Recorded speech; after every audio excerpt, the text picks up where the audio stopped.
ফিরে এসেছি বিরতির পর, চলে যাচ্ছি পরবর্তী সংবাদে।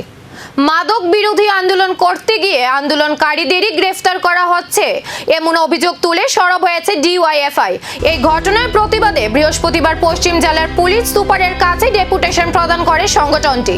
ডিওয়াইএফআই এর অভিযোগ, নেশার বিরুদ্ধে সরব হওয়া নেতা ও সমাজকর্মীদের বিভিন্ন সময়ে গ্রেফতার করা হচ্ছে, যা গণ আন্দোলনকে দমন করার চেষ্টা বলে দাবি তাদের। ডেপুটেশনের সংগঠনের নেতারা জানান, মাদক মুক্ত সমাজ গড়ার দাবিতে তাদের আন্দোলন চলবে এবং একই সঙ্গে মাদক পাচারকারীদের বিরুদ্ধে আরো কঠোর পদক্ষেপ নেওয়ার দাবি জানানো হয়। পুলিশের ভূমিকা নিয়েও একাধিক প্রশ্ন তুলে সংগঠনটি। তবে এই অভিযোগের বিষয়ে প্রশাসনের তরফে এখনো কোনো আনুষ্ঠানিক প্রতিক্রিয়া মেলেনি। আমরা জেলা সুপারের নিকট ডেপুটেশনে মিলিত হচ্ছি ডিওয়াইএফআই এর পক্ষে। প্রথমত হচ্ছে ধারাবাহিকভাবে আমরা ডিওয়াইএফআই নেশার বিরুদ্ধে এবং নেশা কারবারিদের গ্রেপ্তার করার দাবি জানিয়ে আসছি। আমরা দেখছি সেই ক্ষেত্রে নেশার বাণিজ্য প্রতিদিন বৃদ্ধি পাচ্ছে। রেলে করে নেশা আসতো, এখন পুষ্টবিশ্বের মাধ্যমে নেশা আসছে। আমরা ধারাবাহিকভাবে তার বিরুদ্ধে যখন লড়াই করছি, আমরা দেখছি এই সময়ে রাজনৈতিক দুর্বৃত্ত আর নেশা কারবারি তারা মিলে যারা নেশার বিরুদ্ধে কথা বলছেন, নতুন করে ষড়যন্ত্র করছেন, তাদের মামলা করে তাদের নামে মিথ্যা মামলায় ফাঁসিয়ে দিচ্ছেন। আমাদের মোহনপুর বিভাগের সভাপতি ডিওয়াইএফআই এর সুব্রত গুপ মোহনপুর এলাকায় ধারাবাহিকভাবে নেশার বিরুদ্ধে লড়াইয়ের অন্যতম মুখ। গত কয়েকদিন আগে একটা সভায় গিয়েছিলেন। পরিকল্পিতভাবে রাজনৈতিক দুর্বৃত্ত এবং নেশা কারবারি তারা যৌথভাবে পরিকল্পনা করে একটা মিথ্যা মামলায় ডিওয়াইএফআই এর নেতা সুব্রত গুপকে ফাঁসিয়ে দিলেন। আমরা দেখছি শুধুমাত্র সুব্রত গুপ না, সমাজকর্মী শুভম বিশ্বাস, সে নেশা মুক্ত কেন্দ্র চালায়, নেশা দুর্নীতির বিরুদ্ধে মুখ খুলেছেন, তাকে ফাঁসিয়ে দিল। প্রসেনজিৎ সরকার আমাদের কর্মী না, বামপন্থী না, কিন্তু নেশা এবং দুর্নীতির বিরুদ্ধে ধারাবাহিকভাবে কথা বলছেন, প্রসেনজিৎ সরকারকে এই মিথ্যা মামলায় ফাঁসিয়ে দিলেন। ফলে নতুন করে ষড়যন্ত্র শুরু হয়েছে।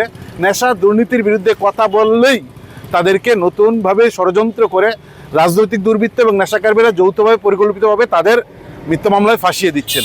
আমরা এই বিষয়টা জানাতে এসেছি যে সঠিক তদন্ত করা এবং যারাই পরিকল্পনা করছেন তার পেছনে যারা যুক্ত তাদের বিরুদ্ধে যেন পুলিশ কঠোর ব্যবস্থা গ্রহণ করে এবং যাদেরকে ফাঁসানো হচ্ছে তারা যেহেতু নেশার বিরুদ্ধে আন্দোলনের অন্যতম মুখ, এই বিষয়টা সুষ্ঠু তদন্ত করা। এক।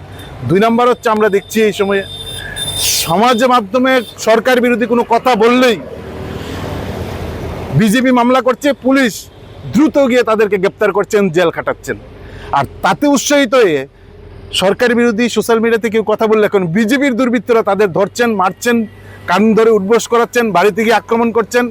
ভয়ঙ্করতম ঘটনা সেই জম্পুই জেলায় সংঘটিত হলো। মামলা পর্যন্ত এই সমস্ত ক্ষেত্রে নিচ্ছেন না।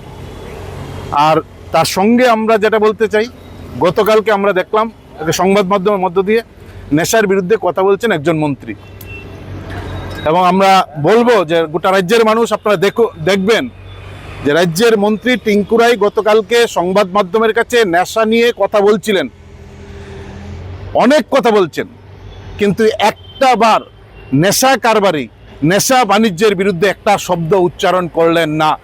আমরা মাননীয় মন্ত্রীকে জিজ্ঞেস করতে চাই যে আপনি নেশা মুক্তির কথা বলছেন, অথচ নেশা কারবারি, নেশা বাণিজ্যের বিরুদ্ধে আপনি একটা শব্দ উচ্চারণ করলেন না। আপনি বললেন নেশা মুক্তি কেন্দ্র সরকার করছেন, মানিক শাহ রাস্তা দিয়ে হাঁটছেন সচেতন করতে, তিনি রাস্তা দিয়ে হাঁটছেন মানুষ সচেতন করার জন্য তিনি নিচ্ছেন, কিন্তু মন্ত্রী কেন নেশা কারবারি এবং নেশা বাণিজ্যের সম্পর্কে মন্ত্রী নিশ্চুপ থাকলেন, একটা শব্দ তার বিরুদ্ধে উচ্চারণ করলেন না? রাজ্যের মানুষ এবং আমাদের নতুন করে প্রশ্ন তৈরি হচ্ছে, এতে মন্ত্রীর দুর্বলতা কোথায়?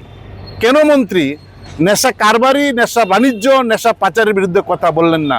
রেল থেকে পুষ্টবিষ, নেশার পাচার হচ্ছে, বাণিজ্য হচ্ছে, এবং নেশা কারবারিরা এখন নতুন করে সরকারি যাতায়াত পরিবহনকে ব্যবহার করছেন নেশা বাণিজ্যের জন্য।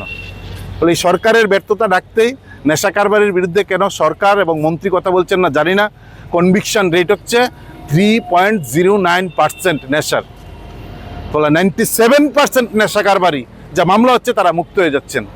ফলে এই অবস্থায় আমরা এসপির কাছে এসেছি যে এই বিষয়ে যেন এসপি যথাযথ ভূমিকা গ্রহণ করে এবং রাজ্যের নারীরা সুরক্ষিত না, সমাজদ্রোহীরা বাড়ছে, রাজনৈতিক দুর্বৃত্ত নেশা কারবারিরা সমাজ দখল করে আছে, তাদের হাত থেকে সমাজকে মুক্ত করার দাবি নিয়ে আমরা জেলা পুলিশের সঙ্গে দেখা করতে এসেছি। মাদকের বিরুদ্ধে আন্দোলন নাকি আন্দোলন দমনের অভিযোগ, এই বিতর্ক এখন নতুন মাত্রা পেয়েছে। ডিওয়াইএফআই এর অভিযোগের জবাবে প্রশাসন কি অবস্থান নেয় আর মাদক বিরোধী লড়াই কোন দিকে মোড় নেয়, সেই দিকেই এখন নজর রাজনৈতিক মহল ও সাধারণ মানুষের।